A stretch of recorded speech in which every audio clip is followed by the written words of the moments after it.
mon avis, la bataille du CHUC est une victoire. On a éveillé les gens à ce que c'était quoi les PPP. Je pense qu'un hôpital, ça doit appartenir aux citoyens. Nous avons réussi à faire pencher le gouvernement en mode traditionnel. Il y avait un projet de refaire l'Hôtel-Dieu de Québec, de faire le centre de cancérologie, et aussi de rénover l'Hôtel-Dieu de Québec. Et ça devait se faire en mode traditionnel, c'est dans les années à peu près 2007. Le directeur général, René Rouleau, sort dans les médias et dit, bon, bien, compte tenu de la complexité de ce dossier-là, compte tenu que c'est dans la santé, qu'il va y avoir des déplacements de patients à travers la rénovation, on va privilégier l'expertise de la direction de la santé technique. Nous, on la possède. On a des bonnes expériences au niveau de l'urgence à Saint-François-d'Assise, Centre Mère-Enfant et autres projets. Donc, on a la capacité et les compétences de réaliser ce projet-là et on va avoir le contrôle de la situation. On va pouvoir bien manager les déplacements pour les bénéficiaires et tout et tout. Tout le monde était content. On va avoir un hôpital neuf. On va travailler dans des locaux neufs, avec du matériel neuf, plus grand. Et c'était le souhait, que ce soit des employés généraux, que ce soit des infirmières, des médecins. Tout le monde avait hâte, parce que l'Hôtel-Dieu de Québec, on ne se le cachera pas, c'est un vieil hôpital, c'est désuet, et ils ont des grosses spécialités, de plus en plus de clients. Alors, ça devenait difficile de donner des bons soins dans ces contextes-là. Le projet d'agrandissement de l'Hôtel-Dieu de Québec risque maintenant de se faire en partenariat public-privé. Le conseil d'administration du CHUC, qui avait pourtant choisi d'aller en mode conventionnel, vient de faire un virage à 180 degrés sur la recommandation du gouvernement Charest. M. Rouleau et le président du conseil d'administration ont eu une rencontre avec le gouvernement Charest dans les journées qui ont précédé le conseil d'administration. Et là, on a commencé à en entendre parler que le mode en mode traditionnel s'était remis sur la glace et que c'était préférable de le faire en mode PPP, partenariat public-privé. C'est pas la direction de l'hôpital qui voulait au départ s'en aller en PPP, c'était l'agence qui mettait de la pression sur le CHUC pour réaliser en PPP. C'était clair pour nous. La position, en fait, du ministre de la Santé, Philippe Couillard, n'est pas facile à décoder. Après avoir eu des réserves pour un partenariat public-privé, il dit maintenant que c'est la voie à suivre. Il y a certains éléments qui militent plutôt vers un mode de réalisation conventionnel, notamment le fait qu'il s'agit de réparation d'un édifice très ancien, donc où le risque est considérable. Autre saison, nouvelle opinion, contradiction, place au PPP. Alors, c'est justement le cas de l'Hôtel-Dieu est un bon exemple où le projet est tellement risqué qu'en fait, ça donne un exemple ou un argument de plus pour aller en PPP, compte tenu du fait que ce risque doit être partagé entre les deux partenaires.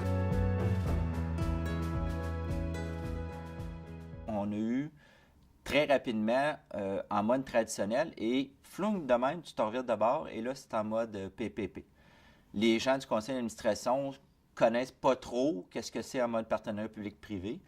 M. Rouleau, qui est le directeur général, et le président du conseil d'administration, axaient beaucoup à dire qu'il faut le faire en mode partenariat public-privé. Si on veut avoir un centre à l'Hôtel-Dieu de Québec, une rénovation, le gouvernement nous demande de le faire en mode public-privé. La saga qu'a vécu Carl par rapport en étant membre actif du conseil d'administration, au moment où ils ont dû prendre des votes à la sauvette, ça a été fait d'une manière assez cavalière, devrais-je dire. Et c'est ce qui a encore alimenté et nous a vraiment donné du carburant pour continuer. Quand il est arrivé la discussion sur le partenariat public-privé puis qu'il y a eu des documents officiels de donner par la direction, tout le document a été envoyé à tous les membres du conseil d'administration, à l'excepté de moi, et ça a été envoyé à ce moment-là, la veille, aux membres du conseil d'administration. C'est un document quand même assez volumineux. Et le lendemain soir, on avait une rencontre en huis clos, alors que là, on devait discuter de ce document-là. J'ai demandé à ce moment-là, pendant le souper René Rouleau, j'ai dit, j'aimerais avoir le document. Je suis un membre du conseil, j'ai le droit d'avoir le document. Il m'a dit, non, tu es un président de syndicat, on va te le donner, mais tu es en conflit d'intérêts. Tout ce qui s'est passé au niveau de, que ce soit l'arrivée du président Carl Dubé au conseil d'administration, de la façon que ça s'est fait, de certaines personnes du conseil d'administration, dont le directeur général, de bloquer cette arrivée-là. Puis ensuite de changer un peu, d'amener un vote sur une PPP alors que c'était un processus traditionnel, sans fournir les documents. Le seul, en fait, qui avait été oublié dans le coup, le conseil d'administration pour avoir les documents en main, c'était Carl Dubé. Moi, j'ai trouvé ça dû. de la part d'un organisme public de faire ce genre de choses-là, alors que c'est des gens qui sont élus. Le directeur général mettait beaucoup de pression sur les membres du conseil de dire que si on ne le fait pas en partenariat public-privé, on risque de jamais voir le projet se faire.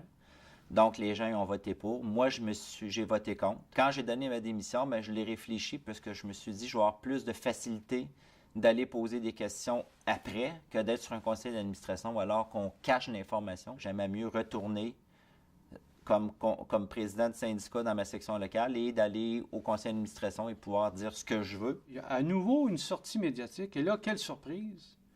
Le même individu qui annonçait au nom de la direction générale qu'il s'en allait en mode conventionnel annonce qu'ils vont plutôt faire le projet en PPP. Et c'est là que le dossier on a commencé à réagir.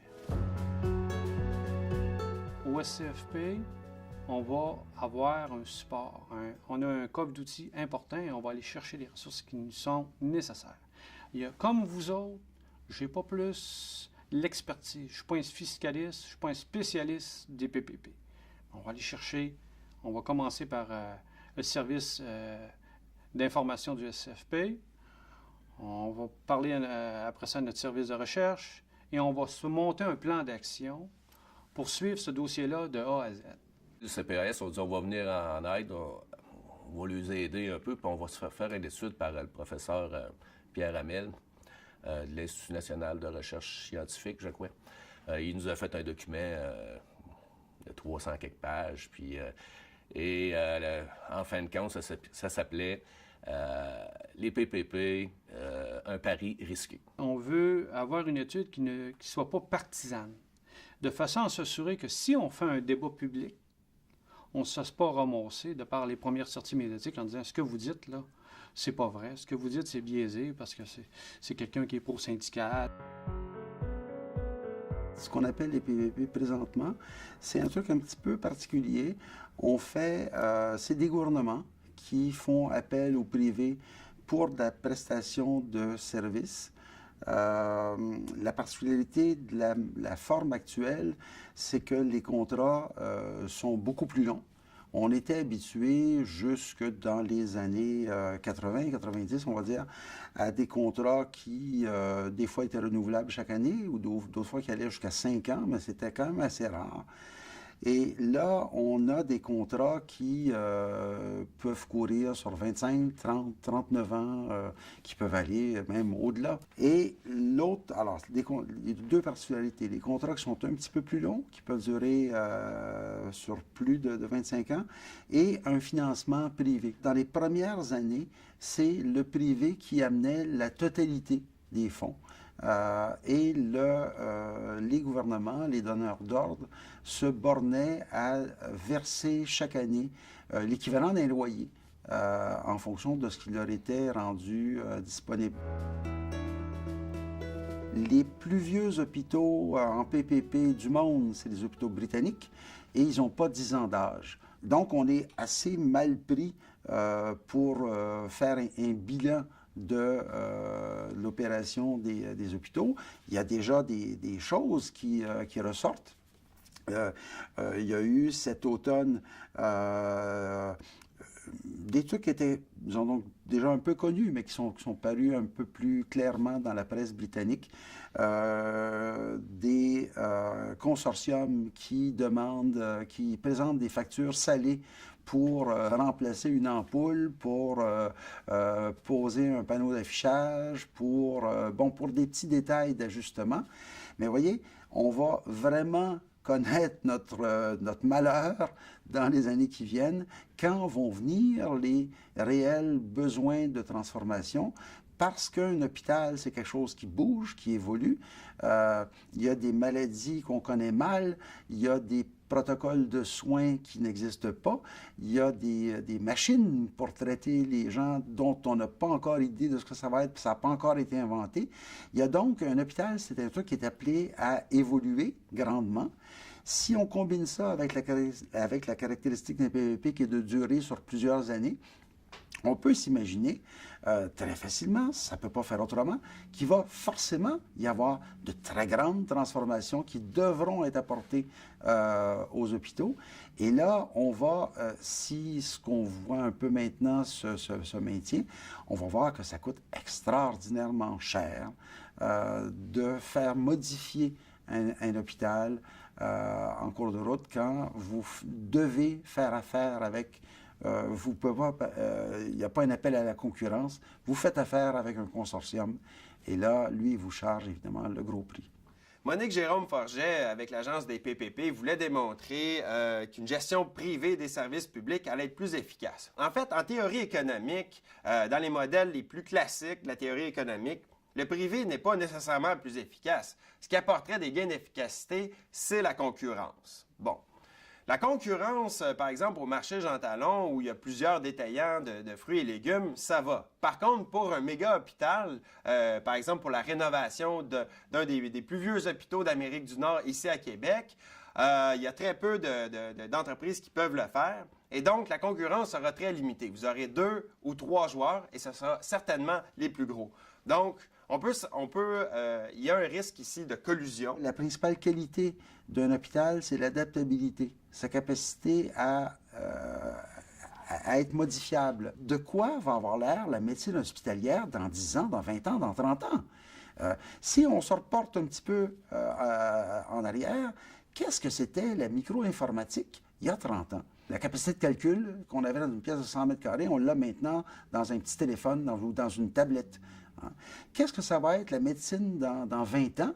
Bien, forcément, ça va être très différent de maintenant. Si on se dit que ça coûte la peau des fesses pour remplacer une ampoule électrique ou pour remplacer une fixture, on s'imagine que quand il va être le temps de tasser les murs, de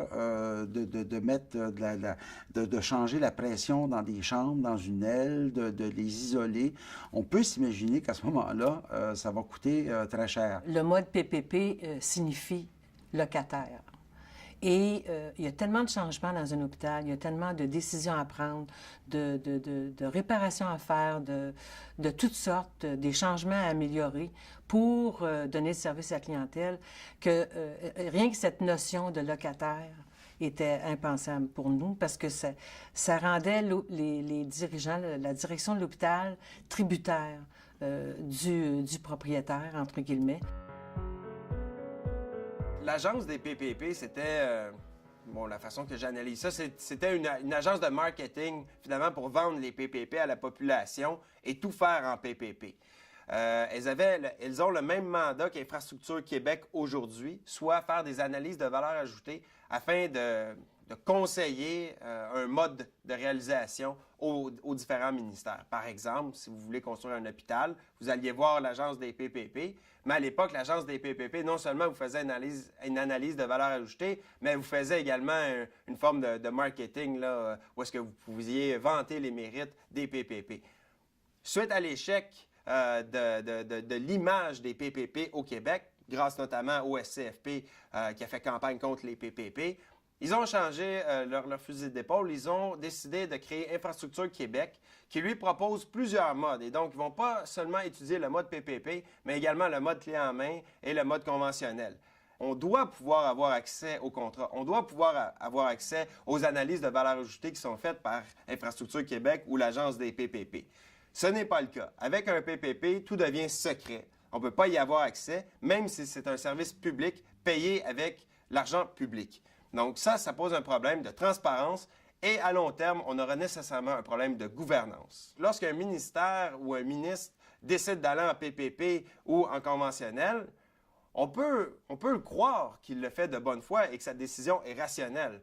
Par contre, on peut mettre en doute, et bien entendu, on aimerait bien voir ces analyses de valeur ajoutée-là, afin, premièrement, de les recalculer pour voir s'ils n'ont pas fait des erreurs, et ensuite, pour s'assurer que la décision d'aller en PPP est rationnelle. Évidemment, ils ne nous donnent pas ces analyses de valeur ajoutée-là, parce que si on réussissait à les obtenir, à mon avis, il n'y aurait plus aucun PPP au Québec. C'est pas si rose que ça, puis c'est pas si glamour que ça, les PPP. Puis le gouvernement, à l'époque, ils ont dit, le Conseil du Trésor, let's go, PPP, on finance plus rien, mais on va avoir tout. Mais ils financent pareil, sauf que c'est pas le budget, c'est ta petite portion. C'est vraiment, quand tu veux camoufler un budget un peu, un hôpital de 1 milliard, ben, tu ne payeras pas 1 milliard là si tu le fais construire. Normalement, tu payes 1 milliard là, tu peux l'échelonner, mais là, dans ton livre, il n'y a pas 1 milliard qui vient de partir pour ça. C'est toutes des petites tranches là, qui vont s'en aller. Tu loues ton hôpital, en fin de compte. Tu deviens locataire. Quand, au départ, le CHUC annonçait qu'il partait en mode traditionnel, parce qu'il gardait le contrôle de la construction, qui ont viré, qui ont dit que c'était un financement PPP, et que là, on s'est dissocié des propos de la direction générale en disant « ça coûte trop cher ». Au départ, le gouvernement nous avait annoncé que c'était un projet de 300-400 millions. Même pas un an après, on a oublié 100 millions, donc on est rendu à 535 millions à peu près. Et après ça, il nous a annoncé que finalement, un an plus tard, c'était rendu à 635 millions. Là, on dit « ouais, mais la PPP n'est même pas encore dans la côte de l'Hôtel-Dieu de Québec ». Pour la première pelletelle, c'était l'escalade des coûts. Et notre sortie médiatique avec Le Soleil, quand Le Soleil a sorti la une, on annonçait, nous, que c'était plus d'1 milliard. Et quand la une est sortie, je vais vous dire, on n'a jamais été contesté d'aucune façon sur la véracité des faits qu'on avait faits. Personne n'a osé le faire. Le coût des travaux d'agrandissement frôle maintenant le milliard de dollars selon le syndicat des employés du CHUC. Ils sont convaincus que les travaux seraient déjà commencés depuis août 2008 et ils dénoncent l'obstination du gouvernement Charest à se servir des partenariats publics-privés. De par nos experts, de par M. Hamel, de par Pierre-Guy Sylvestre, de par l'implication du service médiatique du SCFP, l'intervention de Robert Belrose, entre autres, on avait mis des stratégies de communication et d'intervention qui tenaient la route. On n'allait pas dire n'importe quoi, n'importe quand. Il fallait s'appuyer sur des faits crédibles pour bien défendre notre dossier. Il y a eu des rencontres avec des journalistes. Il y a également eu des entrevues là, qui ont été faites là, dans différents médias afin de sensibiliser la population aux problèmes des PPP. On n'a jamais hésité d'aller cogner au bureau des politiques, que ce soit au Parti québécois, que ce soit sur les gens d'affaires, qui de toute façon, eux, avaient la même vision que la nôtre. Hein, ils disaient, voyons donc, on est capable de réaliser ce projet-là à l'intérieur de la région de Québec, d'avoir des retombées économiques pour les gens. Je ne vois pas pourquoi on s'en va ailleurs. Ça a été toute cette interrelation-là qu'on a développée qui a fait en sorte qu'on a réussi, à mon avis, à faire changer l'enlignement du gouvernement. Dans le dossier de la construction des centres hospitaliers universitaires, le château de cartes libéral est sûrement construit, M. le Président, en mode PPP, parce qu'il est en train de s'effondrer. On se rappelle que le ministre Bolduc avait dit « on ne changera pas ». Et en 2008, on ne changera pas de position, c'est une bonne affaire. En 2010, il faut se rappeler que le ministre Bolduc avait annoncé à l'Hôtel-Dieu de Québec, devant les médias, en présence de Mme Bourdon, qui était la nouvelle DG, que finalement, ce n'était pas une religion, les PPP, et que pour le moment, il n'avait pas changé d'idée, mais c'était pas impossible que si ça allait accélérer les choses, qu'on en vienne au mode traditionnel. Là, on voyait que la tangente, on avait marqué des points dans le fond. Et en temps et lieu, on verra, tout dépendant des conditions du marché à ce moment-là, si on va le faire en PPP ou en conventionnel. Et pour vous montrer notre ouverture d'esprit, la première phase, on va le faire en conventionnel. Le premier mode qui avait été mis de l'avant, le premier mode PPP qui avait été mis de l'avant, c'était la conception, la construction, le maintien des actifs et la gestion des opérations. Aujourd'hui, ce qui reste, c'est le financement et la construction. Donc, premier gain, je dirais, c'est que la période est passée d'une trentaine d'années à une dizaine d'années. Deuxièmement, la gestion ne sera pas faite par un partenaire privé, mais bien par le public. Par contre, le problème, et c'est là où le SCFP, on était mécontent de la décision du ministre, c'est qu'au lieu d'aller en conventionnel, ils se sont gardés quelques parties qui demeurent en PPP. Donc, le financement privé pendant toute la période de construction, et étant donné que c'est une rénovation, ça devrait durer au moins une dizaine d'années. Pourquoi le financement privé, c'est problématique? Le financement privé coûte à peu près 2 % plus cher pour un partenaire privé. La plus grosse entreprise privée du monde va emprunter à un taux d'intérêt plus élevé que la plus petite des municipalités du Québec. On prend ça comme on veut. Si c'est un privé qui finance, ça coûte plus cher. On pourrait dire que l'annonce du ministre qui annonçait en fait un mode construction-financement au lieu d'une PPP. C'est un peu pour sauver la face et pas dire, que ce soit à la population ou aux employés du CHUC, écoutez, on s'est trompé avec la PPP, on s'en va en traditionnel. À mon avis, la bataille du CHUC est une victoire. Parce qu'au départ, le gouvernement voulait faire un PPP qui allait durer 30 ans et pendant lequel il allait avoir une gestion privée de la main-d'œuvre. La section locale a réussi à faire reculer le gouvernement sur la gestion privée et également sur la période là, de 30 ans. Là. Donc, ce n'est plus 30 ans, c'est maintenant un contrat qui va être sur une dizaine d'années. La gestion va être publique, elle ne sera plus privée. Et donc, pour ça, c'est une victoire pour la section locale. Il n'y a pas encore de pelleté de terre qui est élevé. Il n'y a pas encore une grue qui est dans la côte du palais. On espérait que ça irait rapidement. Malheureusement, il y a eu des retards. Moi, je pense pas que je vais voir la finalité avant de prendre ma retraite. On ne se rend pas compte, mais écoutez, on est déjà rendu en 2012. Ça fait déjà 5 ans. En fait, dans les premières interventions ou dans les premiers plans, la bâtisse devrait être là présentement. Aujourd'hui, ce qu'on nous annonce avec l'indécision du gouvernement par rapport à ce dossier-là, c'est que ça ne sera pas terminé avant 2022. Pour l'ensemble des Québécois, c'est sûr qu'il y a eu beaucoup de pertes de temps parce qu'on est allé étudier le mode conventionnel. Ensuite, on est allé étudier le mode PPP. Ensuite, l'agence des PPP a été saisie du dossier. On a perdu beaucoup de temps à évaluer finalement si le PPP, c'était la bonne chose. C'est le fun de voir, après plusieurs années, de voir que le projet ne s'est pas fait en partenariat public-privé. C'est réconfortant de dire au moins il y a eu des gens et des décideurs qui ont été à l'écoute. Je pense qu'un hôpital, ça doit appartenir aux citoyens et non pas à un groupe privé qui, au bout de 30, 35 ans, 40 ans, va léguer ça, mais dans quel état? Alors qu'il va s'en être mis plein les poches, peut-être. Par le support qu'ils ont eu du CFP, par leur implication, ont démontré qu'ils ont été capables d'avoir une influence politique dans leur région et une influence sur les décisions qui avaient été annoncées et qu'on disait irrévocables.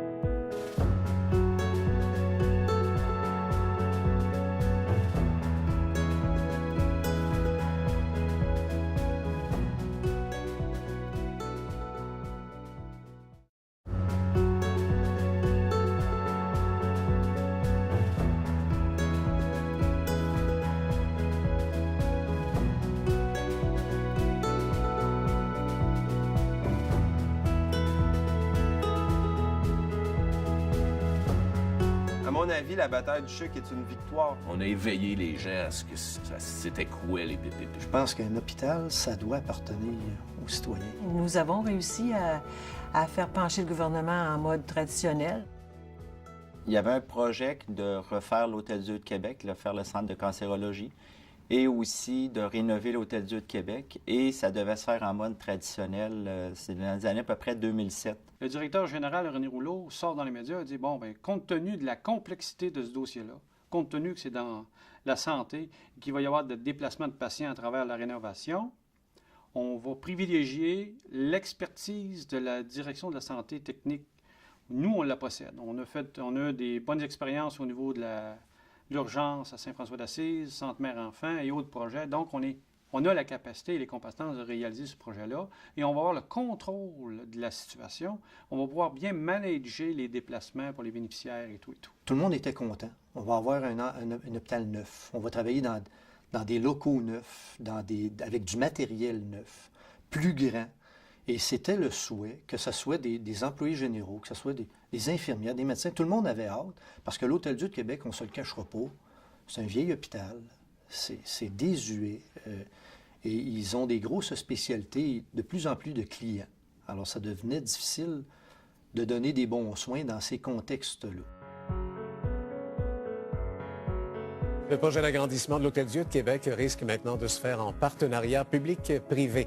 Le conseil d'administration du CHUC, qui avait pourtant choisi d'aller en mode conventionnel, vient de faire un virage à 180 degrés sur la recommandation du gouvernement Charest. M. Rouleau et le président du conseil d'administration ont eu une rencontre avec le gouvernement Charest dans les journées qui ont précédé le conseil d'administration. Et là, on a commencé à en entendre parler que le mode en mode traditionnel s'était remis sur la glace et que c'était préférable de le faire en mode PPP, partenariat public-privé. C'est pas la direction de l'hôpital qui voulait au départ s'en aller en PPP, c'était l'agence qui mettait de la pression sur le CHUC pour réaliser en PPP. C'était clair pour nous. La position, en fait, du ministre de la Santé, Philippe Couillard, n'est pas facile à décoder.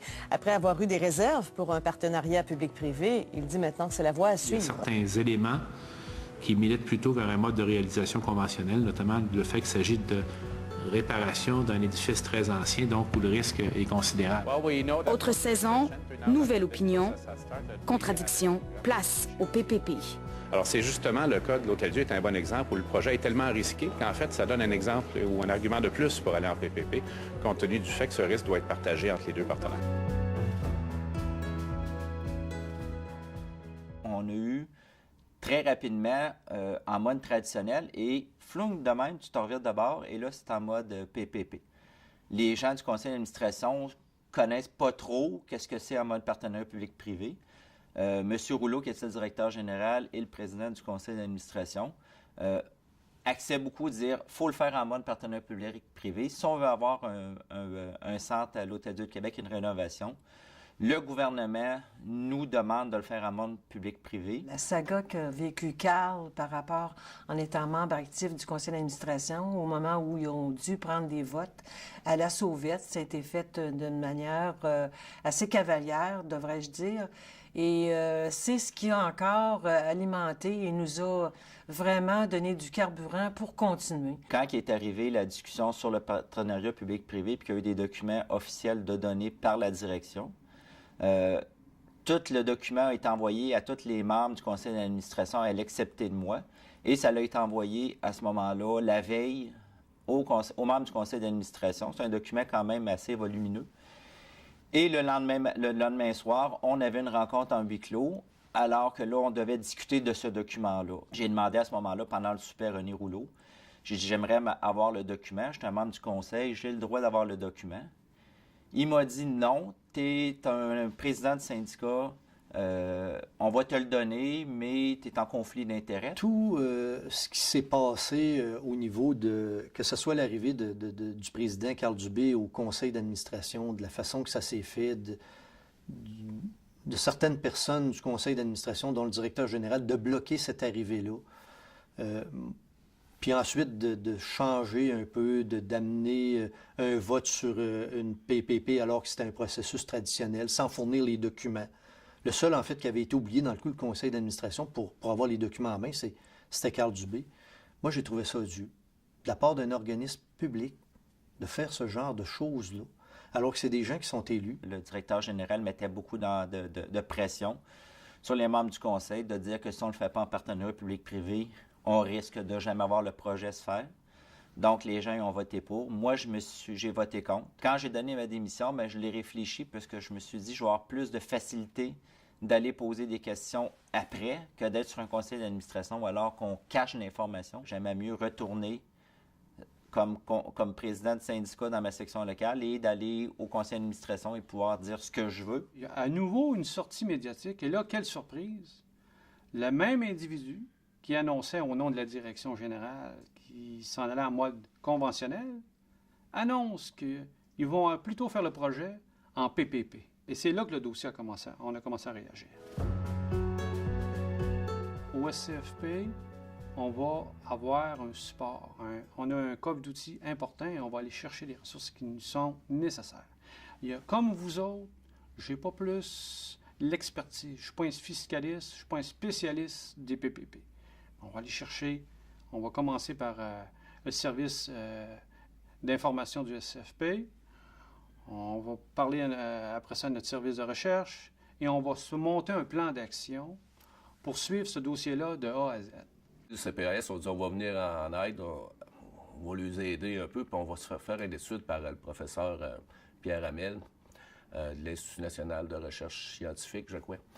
Il nous a fait un document de 300 quelques pages, puis en fin de compte, ça s'appelait les PPP, un pari risqué. On veut avoir une étude qui ne soit pas partisane, de façon à s'assurer que si on fait un débat public, on ne se fasse pas ramasser de par les premières sorties médiatiques en disant « ce que vous dites, là, c'est pas vrai. Ce que vous dites, c'est biaisé parce que c'est quelqu'un qui est pro-syndical. »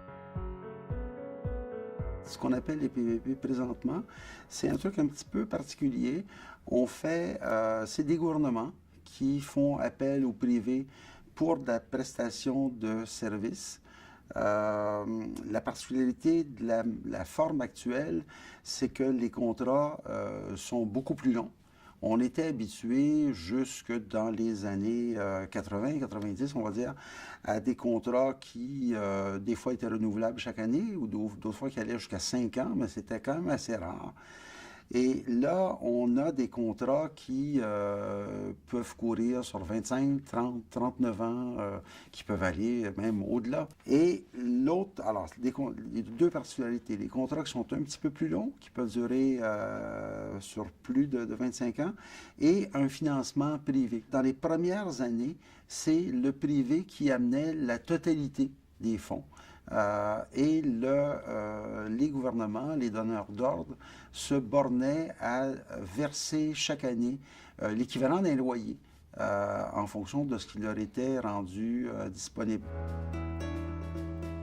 Les plus vieux hôpitaux en PPP du monde, c'est les hôpitaux britanniques, et ils n'ont pas 10 ans d'âge. Donc, on est assez mal pris pour faire un bilan de l'opération des hôpitaux.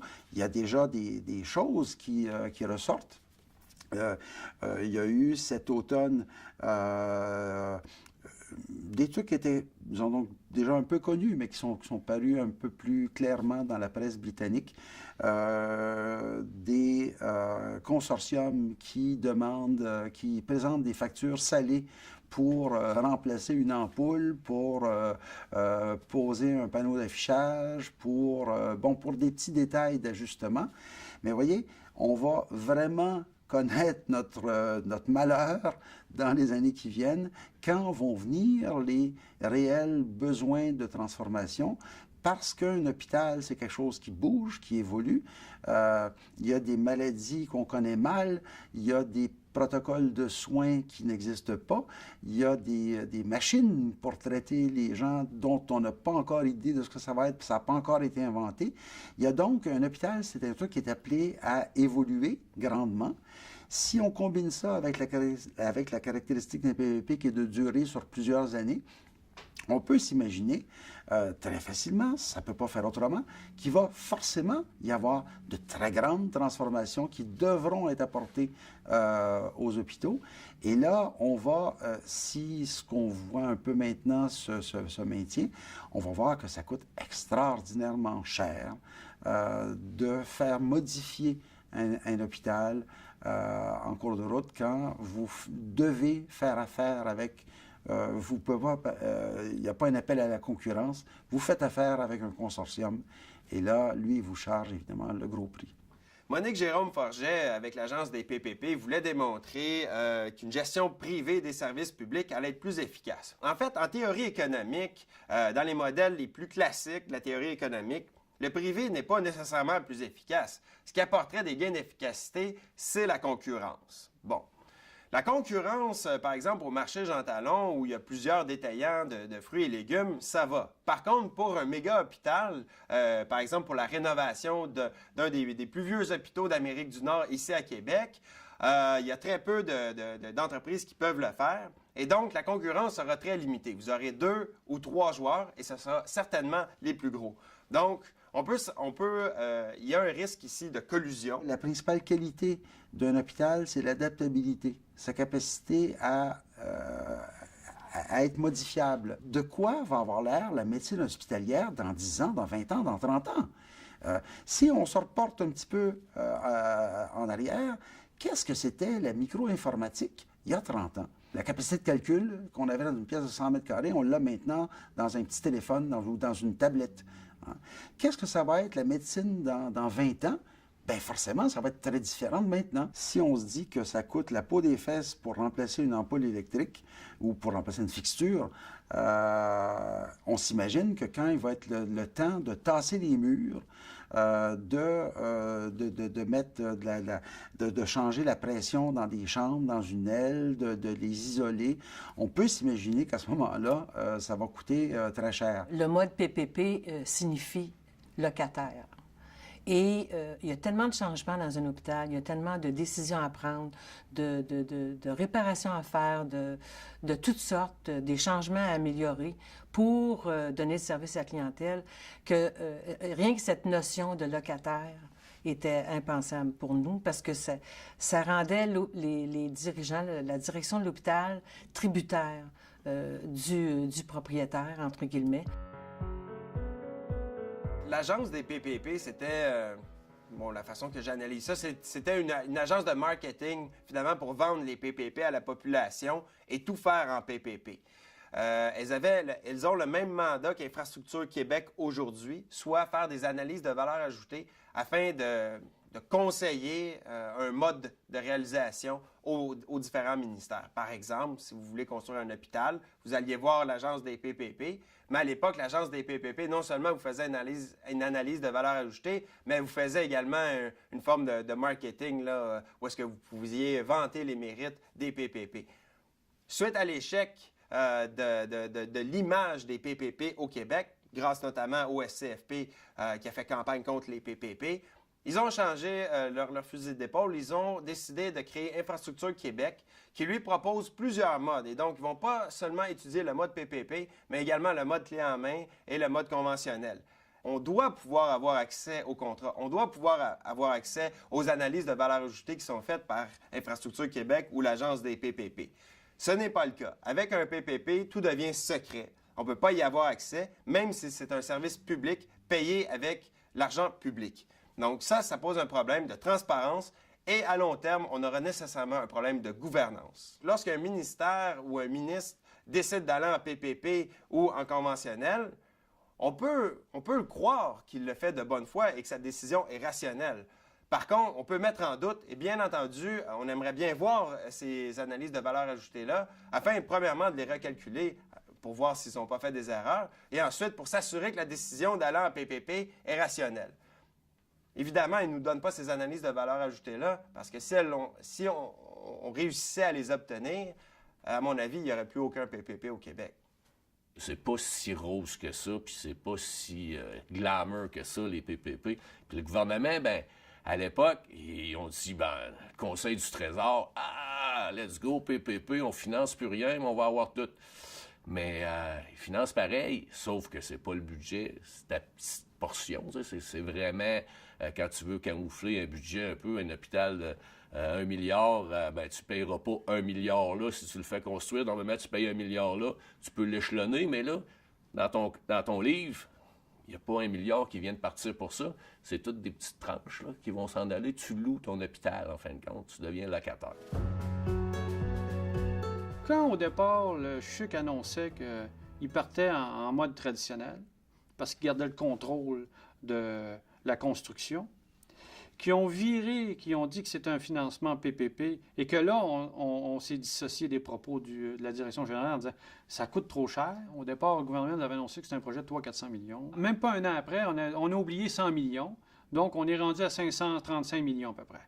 Et après ça, il nous a annoncé que finalement, un an plus tard, c'était rendu à 635 millions. Là, on dit « ouais, mais la PPP n'est même pas encore dans la côte de l'Hôtel-Dieu de Québec ». Pour la première pelletelle, c'était l'escalade des coûts. Et notre sortie médiatique avec Le Soleil, quand Le Soleil a sorti la une, on annonçait, nous, que c'était plus d'1 milliard. Et quand la une est sortie, je vais vous dire, on n'a jamais été contesté d'aucune façon sur la véracité des faits qu'on avait faits. Personne n'a osé le faire. Le coût des travaux d'agrandissement frôle maintenant le milliard de dollars selon le syndicat des employés du CHUQ. Ils sont convaincus que les travaux seraient déjà commencés depuis août 2008 et ils dénoncent l'obstination du gouvernement Charest à se servir des partenariats publics-privés.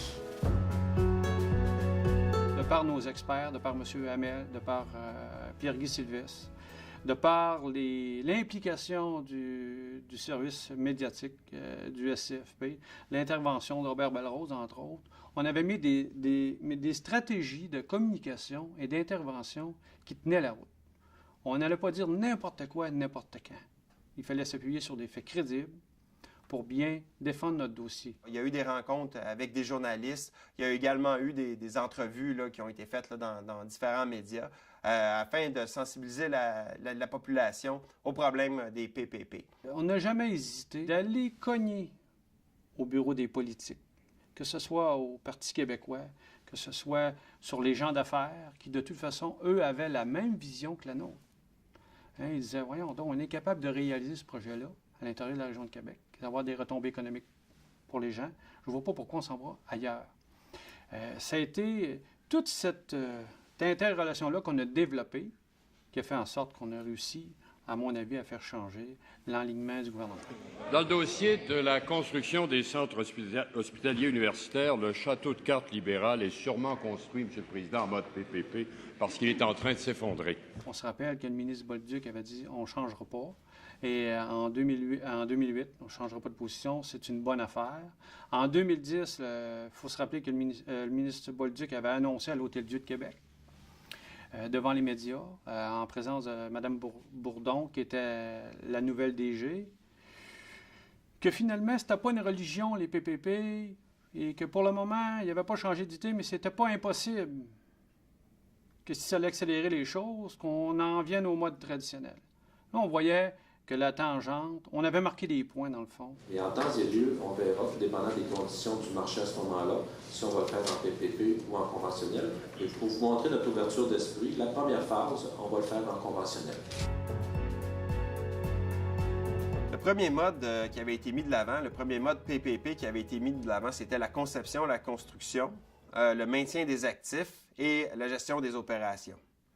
Aujourd'hui, ce qui reste, c'est le financement et la construction. Donc, premier gain, je dirais, c'est que la période est passée d'une trentaine d'années à une dizaine d'années. Deuxièmement, la gestion ne sera pas faite par un partenaire privé, mais bien par le public.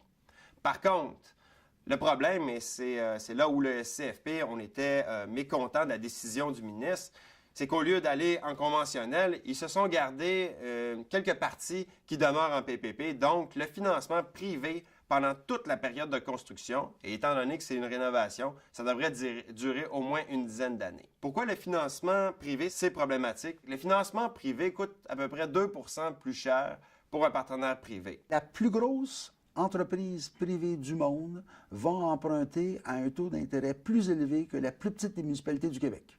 Donc, on prend ça comme on veut.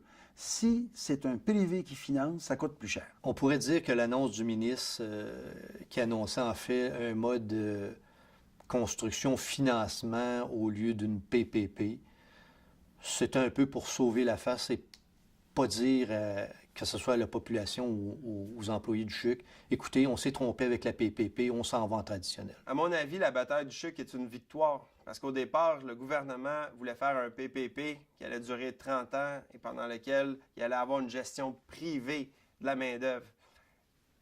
La section locale a réussi à faire reculer le gouvernement sur la gestion privée et également sur la période là, de 30 ans. Là. Donc, ce n'est plus 30 ans, c'est maintenant un contrat qui va être sur une dizaine d'années. La gestion va être publique, elle sera plus privée. Et donc, pour ça, c'est une victoire pour la section locale. Il n'y a pas encore de pelleté de terre qui est élevée. Il n'y a pas encore une grue qui est dans la côte du palais. On espérait que ça irait rapidement. Malheureusement, il y a eu des retards. Moi, je pense pas que je vais voir la finalité avant de prendre ma retraite. On ne se rend pas compte, mais écoutez, on est déjà rendu en 2012. Ça fait déjà 5 ans. En fait, dans les premières interventions, dans les premiers plans, la bâtisse devrait être là présentement. Aujourd'hui, ce qu'on nous annonce avec l'indécision du gouvernement par rapport à ce dossier-là, hein, c'est que ça ne sera pas terminé avant 2022. Pour l'ensemble des Québécois, c'est sûr qu'il y a eu beaucoup de pertes de temps parce qu'on est allé étudier le mode conventionnel. Ensuite, on est allé étudier le mode PPP. Ensuite, l'agence des PPP a été saisie du dossier. On a perdu beaucoup de temps à évaluer finalement si le PPP, c'était la bonne chose. C'est le fun de voir après plusieurs années de voir que le projet ne s'est pas fait en partenariat public-privé.